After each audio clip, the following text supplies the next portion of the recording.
Welcome, Screen Fiend fans, to episode 5 of The Falcon and the Winter Soldier. Now, the story picks up right where it left off with John Walker being crazy Captain America and snapping and losing it after seeing his partner killed. And once again, if this one kind of slows down, because we've had nothing but action for like 4 straight episodes. This one's a little bit more grounded and it starts getting back to the heart of the story. So, episode 5 starts off with a climatic clash with John Walker not wanting to give up the shield, and Sam and the Winter Soldier Bucky go in to get the shield back. In an epic showdown, these two guys put on a display that was for the ages. Now, watching this, I was just in amazement at like, wow, these guys are going all out. These guys are really doing it. So once we saw that, it was just natural to see that, man, this is like really intense because he did not want to give up the shield. He was thinking, oh, so this is what it's about. You guys want to be Captain America. Now I see what's going on. At first, he was really about to give it up and turn himself in. They were going to try to talk to him. And then when he mentioned, okay, you got to give up the shield, and that's when he got defensive.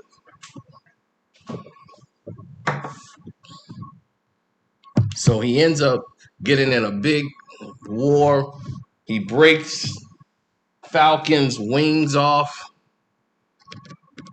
And what they're doing is showing that anybody can get the serum that does not make you Captain America. The heart is what makes Captain America. Captain America. The heart. And if you don't have that heart, then you're kind of like false flagging. You're not really Captain America. You need the heart. And without that heart, you saw what happened with this story. So he gets his arm broke. He goes back, and then Sam has to go back home. And he's dealing with the situation that you saw from episode 1. They kind of didn't revisit that because he was gone. And they couldn't even sell the boat because the boat needed to be repaired. So they started using the community. Their parents knew all and did work for all these people in the community. The community got together and they all helped build and rebuild that boat. See, back when blacks were poor and poor community, they didn't have money for things, so they had to use what they call the barter system. So they barter things, the barter system, which means that they would do services for items, like they would do work because they didn't have money. But hey, you need some work done, we'll do the work, and in that way I'll have the item. And they'll do a certain amount of jobs, and then at the end of it, they would pay for that item.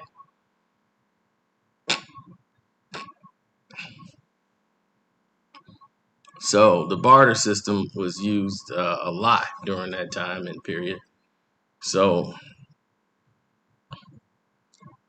this was almost like, their family just love. Their family fed all of these different families for years, fed them, brought them over, gave them gifts, everything, fed their families, the whole nine. And during the whole thing,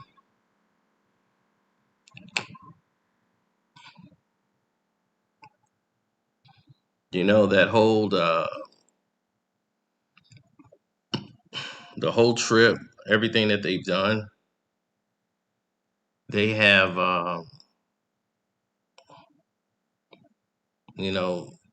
basically got the community around them. That area that they stay in is very like family oriented, everybody together.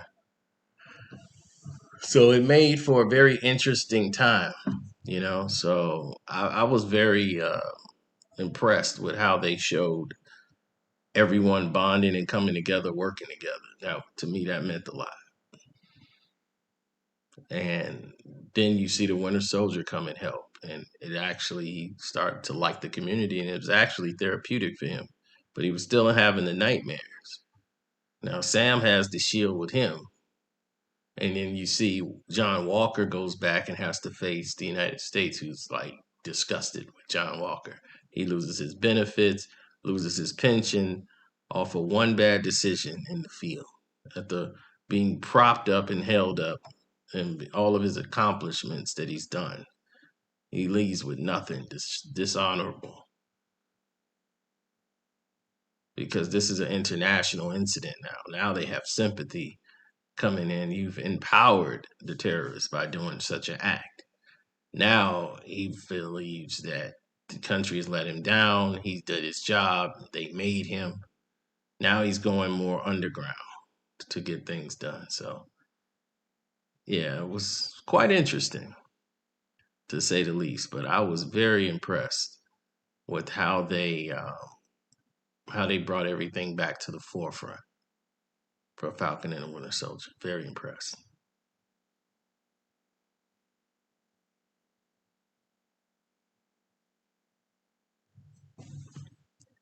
For future, I don't really know.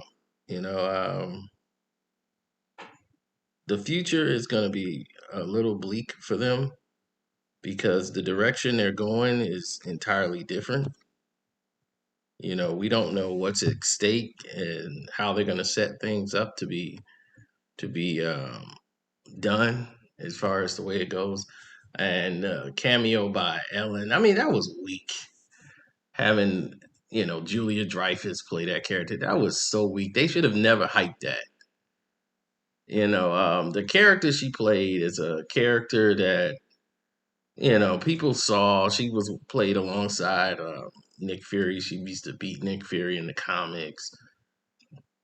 She was never really one of my favorite. Like, I was never thinking about her at all. I was very disappointed in that. I thought that was just weak to me. I mean,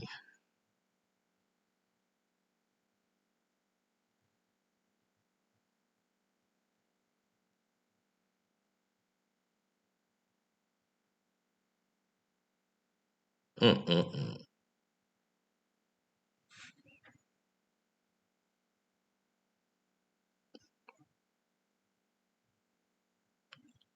So anyhow, with that being said, you know, people have moved forward. They have done things.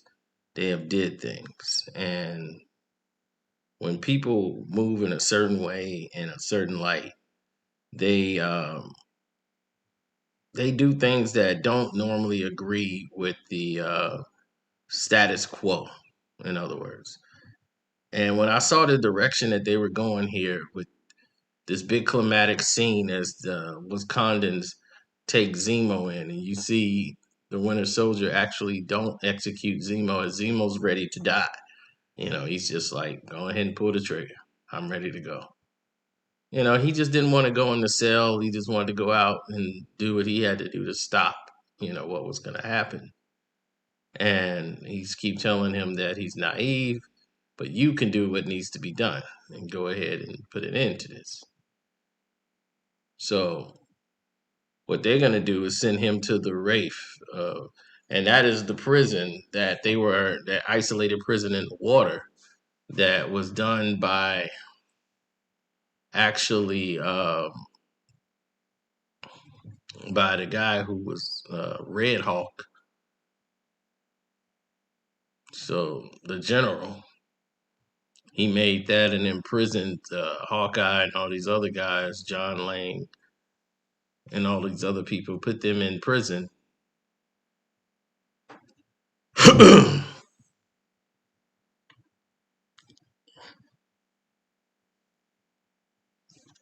Now, because of it, this is where Zemo will should, and this is where he forms his army.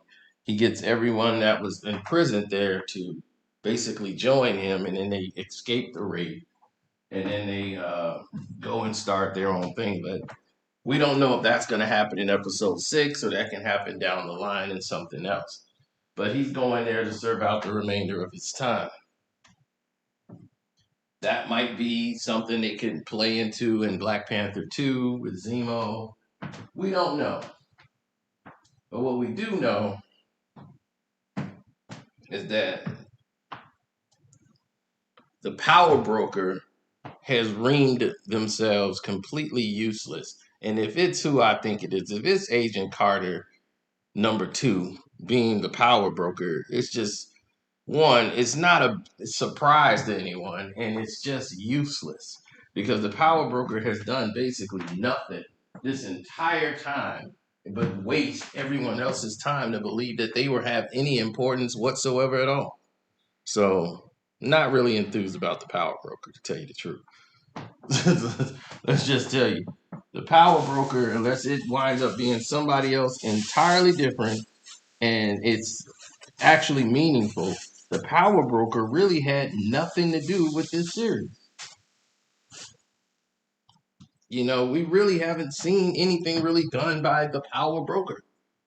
We've been dealing with this kid running around doing these jobs. Now, what's going to happen from that? That's what needs to be the focus. That's where the pain is. That's where the struggle is. That's where we need to find out what's going on and how we can get involved and we can take advantage of it. That's where we need to be thinking, folks. You know, so for me, that's where the win is, you know. Where people's like, well, where's the win? Where's the glory? That's the win. That's the glory. That's where it comes from. So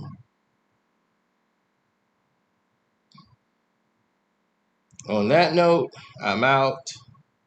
It's 4:20 now, so everybody's like, let's go smoking and all that craziness. I'm looking forward for episode 6 to see what happens when Sam puts on his new suit. Everybody's already kind of have drawings of what it looks like. He's the new Captain American Falcon. So we'll see what happens. I'm out. Surprise, niggas! You think I was gonna forget to talk about Isaiah Bradley, the first Captain America? What? No, not this guy. The best scene of this episode clearly is Isaiah Bradley. When he sits there and talks to Sam, he actually is not trying to throw Sam out. It's the Winter Soldier who he doesn't want to see, as he's the one who ripped his arms off, as we learned earlier. He's sitting there as he's staring eyeball to eyeball with Sam, and he's telling him about everything that went down in the process, how he was imprisoned, experimented on over and over again. And a lady who had mercy, they had told his wife he died, that he loved. He did nothing but serve his country and his nation, and they used him as a guinea pig. And he said they would never let a black man be Captain America. And if he did, why would he want to be that? Nobody will respect the guy that did it. So, right away, I'm so proud of Disney for tackling these subjects, that conversations that people have in the dark that don't come out to light. Let it come to light. These are the conversations that need to be had, ladies and gentlemen. And I'm glad we're having it now because it needs to be had, needs to be said, needs to be heard. People need to hear these things. These words are very vital. You know why? Because America has a problem.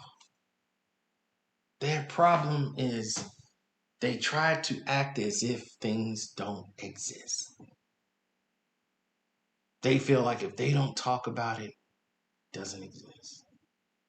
And should no one speak on it and just let it continuously happen as people are being unfairly torn apart, judged, and they don't like it. But if these things happen to them, they will be screaming and crying out loud. These are the things that are being brought to light now. And because they're being brought to light, other people are voicing their opinions. They want to be heard. So I, on one hand, almost stood and applauded because I was very proud and very happy about what took place. I loved Isaiah Bradley expressing himself in such a manner. And Sam and his, delusion of what he's been taught about everybody is, just, the world's different and the world's not different. And he's trying to explain it to you.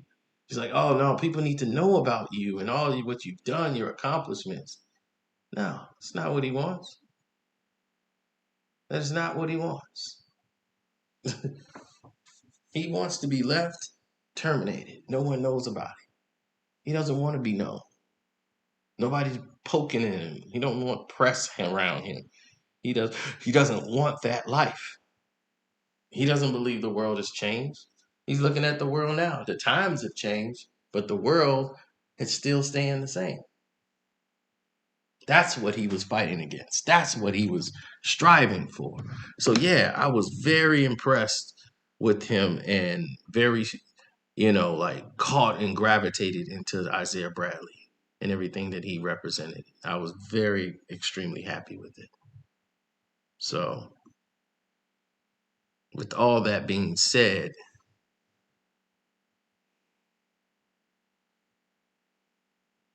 can't wait for part 6. Can't wait for part 6 because what they're trying to say is, and they're letting everyone know as a symbol, with Sam taking the shield, is that hey, the flag stands for what it means to you, not what it means to everybody else. It's how it makes, or what it means to you as the person. You believe in it and the good qualities behind it, and that's what you fight for. If you don't, then you don't have to pick it up. It's not for you. So whatever it means to you. No one else's opinions about it. You're the one that has to pick it up or not pick it up. But do it on account of what it means to you. Can't wait for episode 6. Final episode. This should have had 10 episodes. But I'm loving it. Anyway, don't forget to subscribe. Hit that notification bell. I'm out.